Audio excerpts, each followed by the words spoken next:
Hey, guess who's on the phone? Oh, my goodness. Adam Grossman, the Got CMO. some explaining to do. For the Red Sox, calling a little late. You know what we just did, Adam? What? Lou just interviewed me as you. Yeah. And I answered the questions in 2 minutes. He did it quite well. So now we're going to see if you do glad better you than called. Ethan. We were so excited to talk baseball this morning. I hope you haven't replaced me. I hope my bosses weren't listening. Well, we'll do it for a lot less money than you're making. Can you first tell us why you're on this fan experience you got going? This is a big deal. Yeah, so we've got our fourth annual Winter Weekend, which is sort of the kickoff to the season. It's a pretty incredible display of our fans. We've got 700,000 fans coming to Foxwoods. We've got 24 of our current players, 20 alums, and all of our coaching staff. So sort of everybody descends into Connecticut, and we launched the season really in earnest tonight with our town hall meeting with our CEO, Sam Kennedy, and President of Baseball Ops, Steve Dombrowski, Chairman Tom Werner, and Alex Cora, our new manager. Yeah, Alex Cora is my first question for you. What is everybody feeling about the guy? What's the vibe around it? Because we've never seen him manage a team. He was a bench coach for Houston. Yeah, he was a bench coach for Houston, and we knew him obviously from his days playing here, and he was on that 2007 World Series championship team. He was one of the guys that mentored Pedroia when Pedroia was such a young player coming in and breaking into the Sox. He has tremendous energy and enthusiasm. He's got an incredible way with the players. I mean, he's not that far removed from his days in the majors, and has just been around baseball. And not only that, but I think he's a communicator and a player. But he's married a real embrace of analytics and statistics as well. I mean, that's one thing that the Astros have built their team on is analytics, and not only in the front office, but also in the dugout and the decision-making in game as well. So he'll bring a very different style and a different flair to the clubhouse and the dugout, and we're all really excited about it, players and front office. Red Sox Chief Marketing Officer Adam Grossman joining the show. Before you continue, Adam, I got to tell you this. We are such big baseball fans. Here's some of the alumni that are going to be there. These names gave me the chills. All right. Big Poppy is going to be there. Wade Boggs, Dennis Eckersley, Carlton Fisk, Fred Lynn, Jim Rice, Louis Tiant. Wow. Man, oh, man. Some heavy hitters right there. Yeah, it's incredible, isn't it? I mean, to think about, those are Hall of Fame players, Hall of Fame caliber players. What's fun about this weekend is just seeing kind of these generations of superstars interact, not only with the fans, but just together.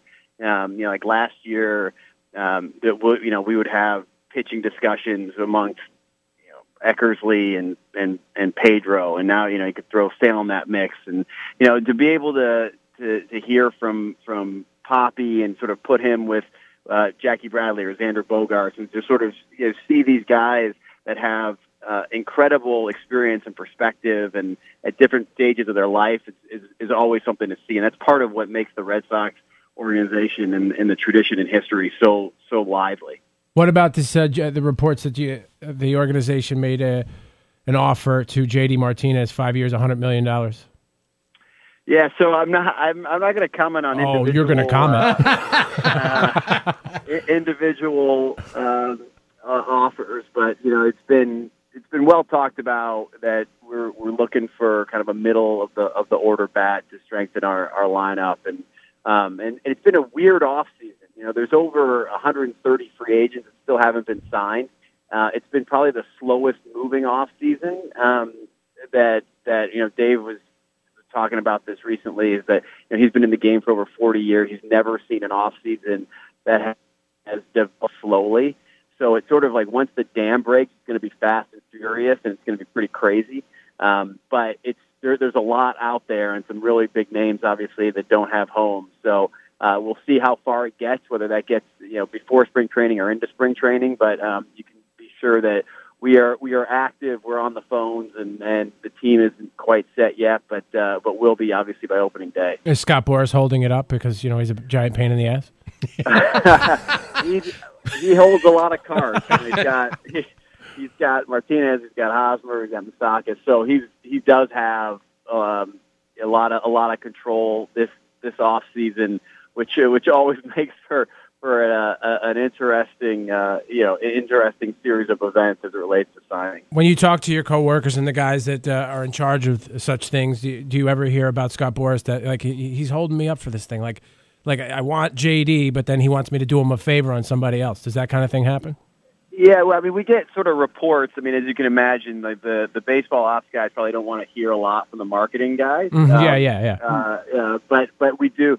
We've got a great organization that does share a lot of information. So it's sort of interesting to kind of get a little bit of a window into how the processes work. And again, I think every off season does have a different tenor and a different take. Like, for us, the last two off seasons, we made some big deals quickly. I mean, we signed Price 2 years ago, very early on. That worked out great so far. We were the first movers on that, and then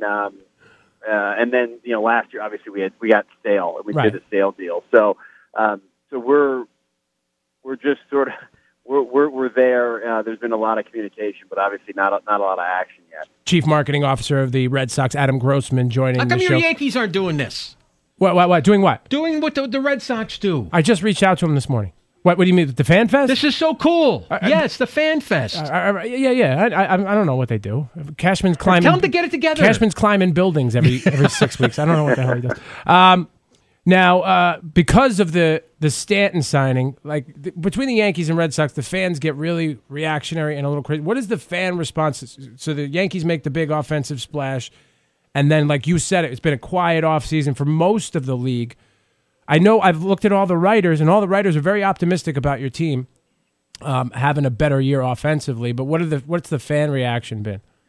Yeah, the fan reaction, as you can imagine, I mean, for Red Sox fans, we're not happy about the Stanton trade. Right. And they get listen, we're really lucky because our fans are so passionate, and they are 24/7, 365 baseball fans. And so, when the Yankees make big-time moves like they did with Stanton, and again, obviously they were great last year, and they will be great this year, the cages certainly get rattled from the fan standpoint. I think from the organization's perspective, it's obviously our eyes are open. We're aware of what's going on.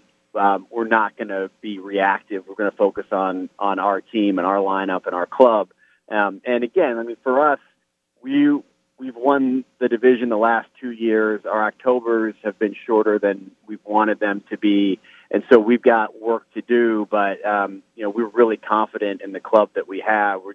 But we are trying to improve it, and we'll see how that shakes out as we go forward. And the other thing I'd say, in every season, no matter how sort of late breaking the off season could be, or sort of what big time moves are made for the Yankees or another club, the team in April is never the same team that's in August.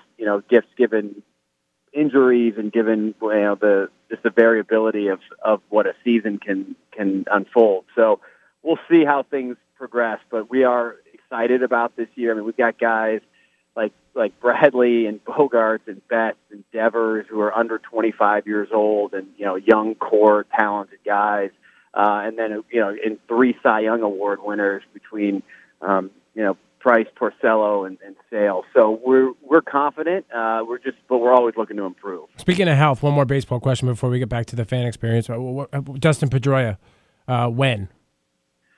Yeah, it's unclear of when. I mean, I think he has gotten some good news that he's progressing and he's going to start running pretty soon. So he won't be ready for opening day. I mean, he will be down at spring training, and so he'll be around and continuing to rehab.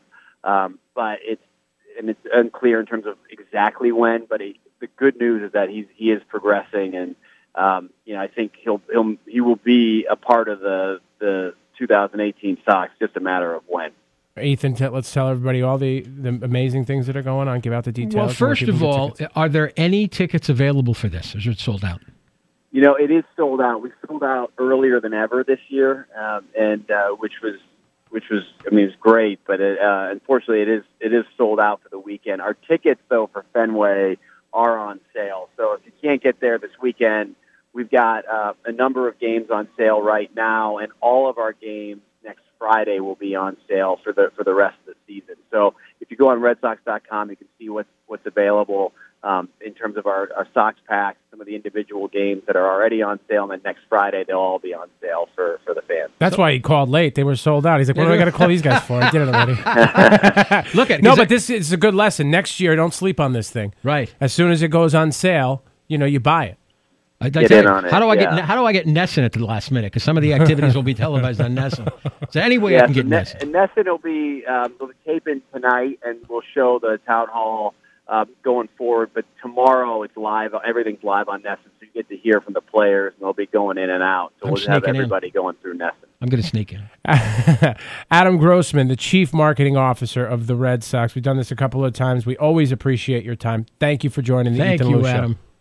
Thanks for having me. Take care, guys. All right, you too. There you go. I tell you one thing. I was so desperate to talk baseball today that if he didn't call, I was going to call the Danbury High School baseball coach. Right. And talk baseball. Me too. Didn't make any difference. Exactly. All right. Well, thanks for Adam for checking in. 9:03 right now. It's Ethan and Lou at I-95.